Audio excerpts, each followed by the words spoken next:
Hiya guys, welcome to episode 2 of the gardening news. I think that's where I should have a little jingle like dun dun dun dun dun dun or something like that, but I can't be bothered doing one. I wouldn't know how to do one anyway. If you've watched my videos, you've probably guessed I'm not massively tech savvy. Right, before we get into the news, quick little word about my t-shirt. Thought it was worthy of mentioning. I know who that is, right? Someone asked me the other day, they said, is that Che Guevara? Che Guevara? What am I, some kind of revolutionary or something? No, my friend. That is Colin Bell. Used to play for Man City. King of the Kippax and all that. That's Colin Bell, that.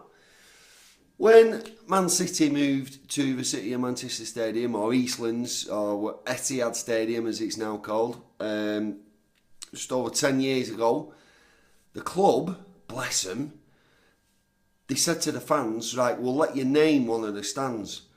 And because we all like a bit of Colin Bell, we wanted behind one of the goals to be called after Colin Bell.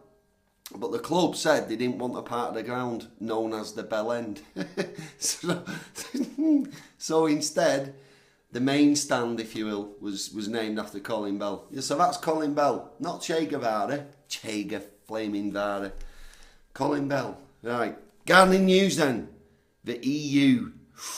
Whatever I say next, it's going to be controversial, isn't it? It's going to be divisive and split opinions on the EU. So I'm going to say this straight-faced. I'm not going to tell you what my opinion is. I'm just going to say what I've found.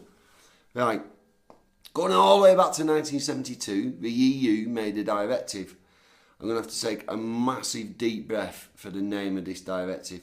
Anyone that has a job where they deal with laws and regulations, acts of parliament, you'll know that they're not known for having sexy names. So, deep breath.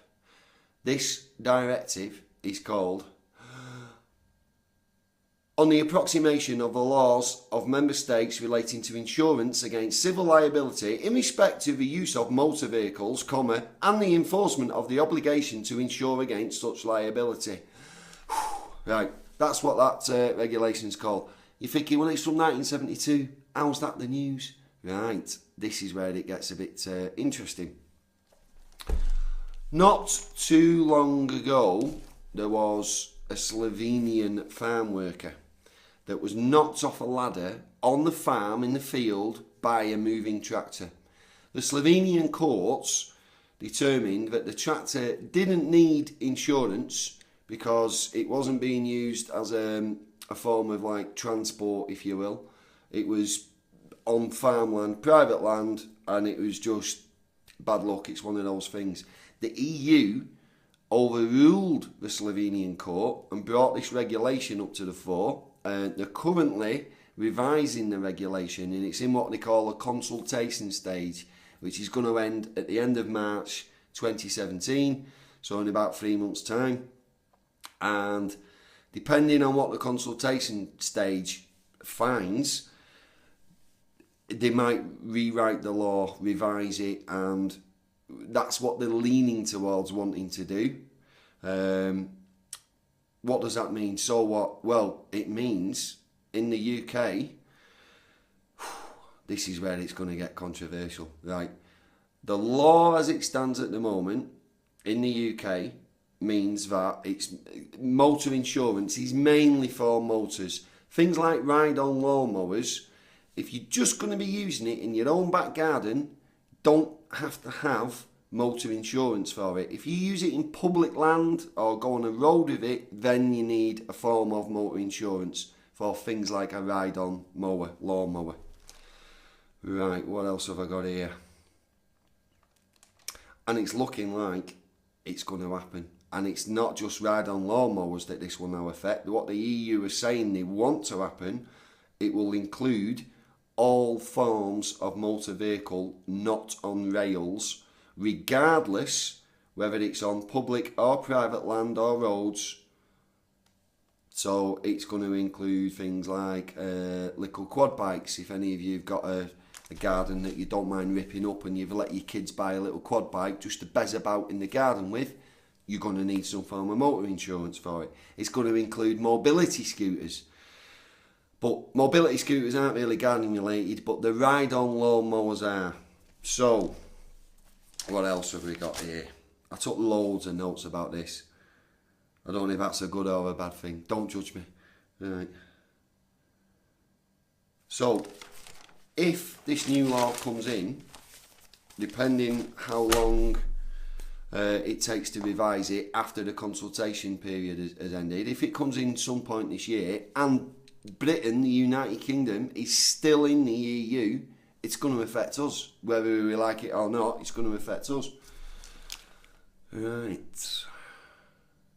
Just as a bit of an aside, NFU Mutual, you heard of them? National Farmers Union. Well, the insurance, like financial branch, if you will, they say at the moment it costs around £100 a year to insure ride-on lawnmowers.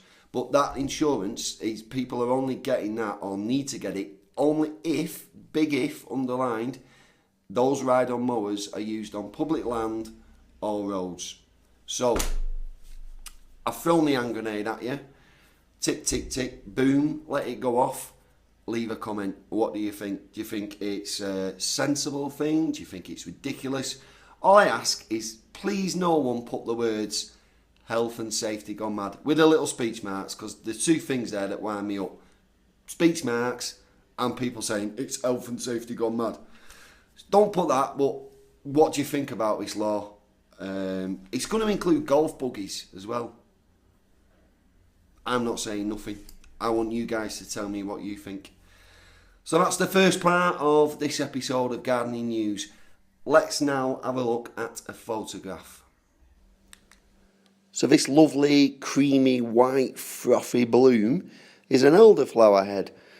Nothing special about that, really. It's not what I'd call exotic. However, when I tell you I took that photograph on New Year's Day in Kenya at a place called the Trout Tree Restaurant near Nanyuki, makes it a little bit special. New Year's Day, elderflowers. Nice one. Right, so you've seen a picture of the elderflower head there that I took off my Instagram account.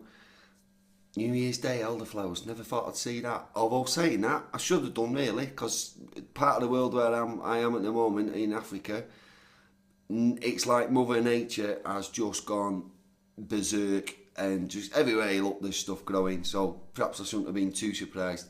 Right, about the photograph section of me gardening news videos, I'm still waiting for somebody to send me a photograph.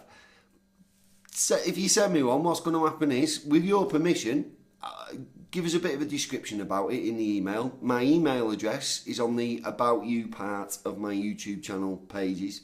Tell us what it is we're looking at, and then I'll show the photograph in this part of the gardening news. We'll talk about it.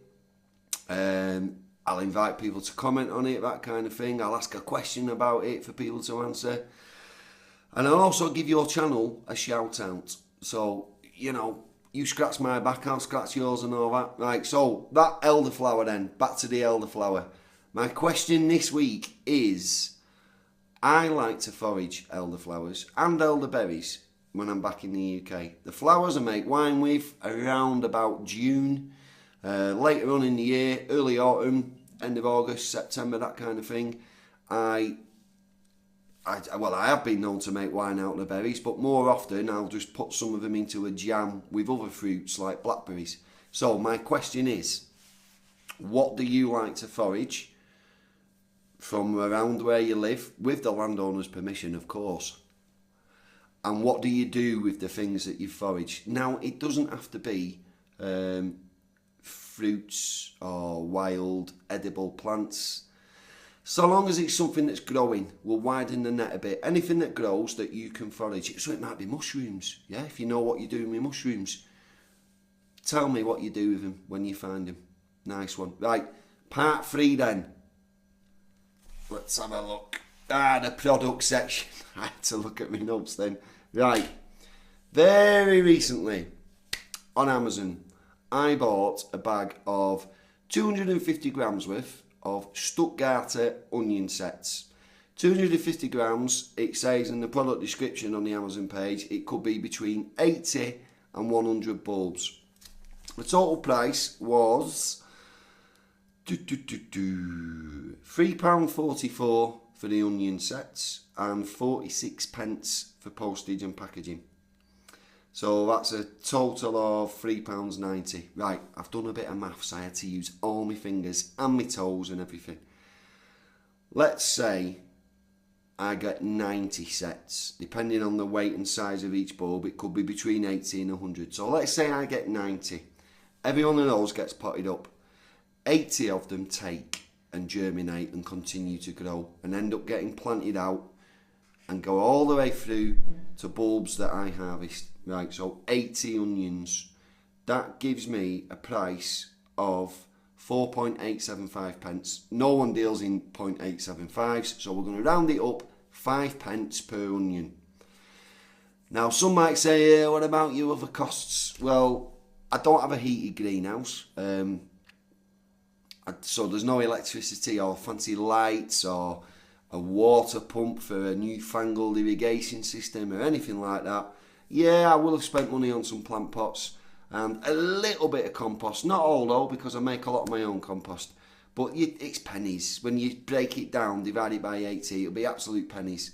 Right, I've done a little bit of research using like a shopping comparison website.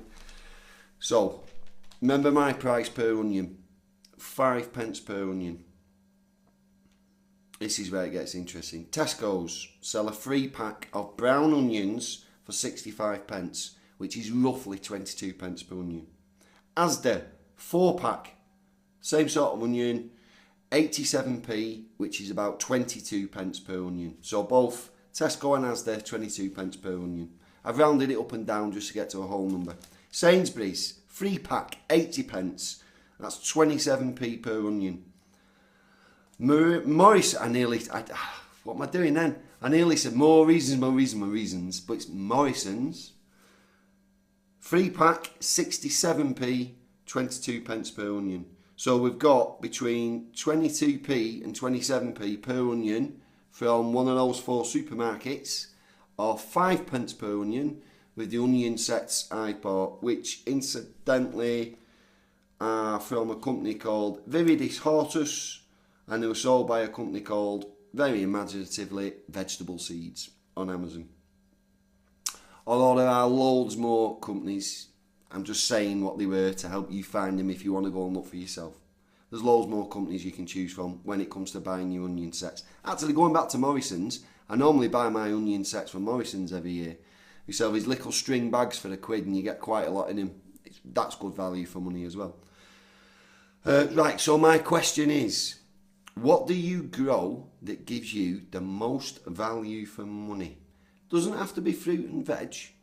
I know some people grow flowers just for cutting, cut flowers. So if you like buying flowers, or some people grow cut flowers for their own wedding, yeah? So they'll save a fortune. It might be something like hazel bushes. You might have inherited some in your garden when you bought your house, wherever it is that you live. And every few years you might coppice them and sell them for walking sticks, or you might do a bit of woodwork and do something fancy with them. So it doesn't have to be fruit and veg. I'll say the question again. What do you grow that gives you the most value for money? I really can't wait to hear what you say. Thanks ever so much for the support you gave to the first gardening news video. You encourage me that much, people. That's why we're getting episode 2 now. And if you're just as kind with me with episode 2 and the feedback you give this, there might even be an episode 3. Oh yes.